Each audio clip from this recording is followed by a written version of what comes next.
എടി നീ രാത്രിയിൽ മഴയുടെ സൗണ്ട് ഇട്ട് കിടക്കുന്നതാണ്, അല്ലാതെ എങ്ങനെയാണ് എഴുതാൻ? ഞാൻ സാധാരണ യൂട്യൂബിൽ സെർച്ച് ചെയ്തിട്ടിടല ചെയ്യല്. പക്ഷെ മെയിൻ പ്രോബ്ലം എന്താണെന്ന് വെച്ചാൽ സ്ക്രീൻ ഫുൾ ടൈം ഓൺ ആയിട്ടിരിക്കും, അപ്പം കംപ്ലീറ്റ് ചാർജ് തീരും. ഓ, അതിനൊരു ഐഡിയ ഉണ്ട്, കാണിച്ചു തരാം. ഐഫോണിന്റെ കൺട്രോൾ സെന്ററിൽ പോവാം. കൺട്രോൾ സെന്ററിൽ പോയി കഴിഞ്ഞ് കഴിയുമ്പോൾ നമുക്കിവിടെ ഒരു ചെവിയുടെ ചിഹ്നം കാണുന്നുണ്ടോ?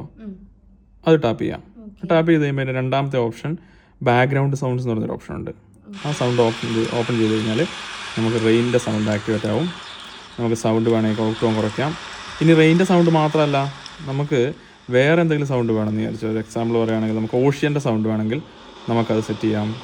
അതുപോലെ തന്നെ സ്ട്രീംസിൻ്റെ സൗണ്ട് വേണമെങ്കിൽ, വെള്ളം ഇങ്ങനെ ഇതാകുന്നതിൻ്റെ സൗണ്ട് വേണമെങ്കിൽ അത് വേണമെങ്കിൽ നമുക്ക് സെറ്റ് ചെയ്യാം. നമുക്ക് മെഡിറ്റേറ്റ് ഒക്കെ ചെയ്യുന്ന സമയത്ത് നമുക്കത് യൂസ് ചെയ്യാം നല്ല അടിപൊളിയായിട്ട്.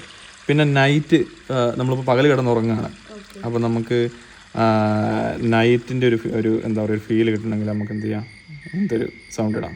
അതിൻ്റെ സൗണ്ട് കൂട്ടുകയൊക്കെ ചെയ്യാം. ഓക്കെ. പിന്നെ ഫയർ ഒരു എന്താ പറയുക ഒരു ഫയറിൻ്റെ ഒരു തീം സൗണ്ട് കേൾക്കണമെങ്കിൽ നമുക്ക് ഫയർ ഇട്ടാൽ മതി.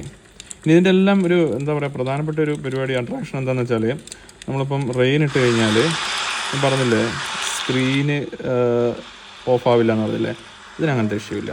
സ്ക്രീൻ ഓഫ് ആയാലും നമുക്ക് സൗണ്ട് ഉണ്ടാവും, അതുകൊണ്ട് ചാർജ് പോകില്ല. അതുകൊണ്ട് അടിപൊളി പരിപാടിയാണ്.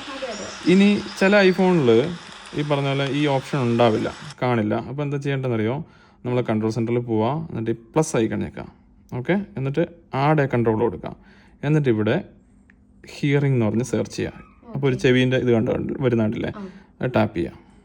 എന്നിട്ട് ഇവിടെ പുറത്തേക്ക് അപ്പോൾ ഓപ്ഷൻസ് കാണിക്കും. അപ്പോൾ സംഭവം എങ്ങനെയുണ്ട്? അടിപൊളിയല്ലേ? സംഭവം അടിപൊളിയാണ്. ഇനി നമുക്ക് ദുബായിൽ മഴ പെയ്യിക്കണമെങ്കിൽ നമുക്ക് എന്ത് ചെയ്യാം, ഇതേപോലെ ഓണാക്കുക, എന്നിട്ട് AC നന്നായിട്ട് കൂട്ടിയിടുക, എന്നിട്ട് മൂടി പോച്ചാൽ കിടന്നുറങ്ങാം. അപ്പം നാട്ടിലിപ്പോൾ നല്ല അടിപൊളി മഴയല്ലേ, ദുബായിൽ നമുക്ക് മഴേൻ്റെ ഫീലിൽ കിടന്നുറങ്ങണമെങ്കിൽ ഇങ്ങനെ ചെയ്താൽ മതി.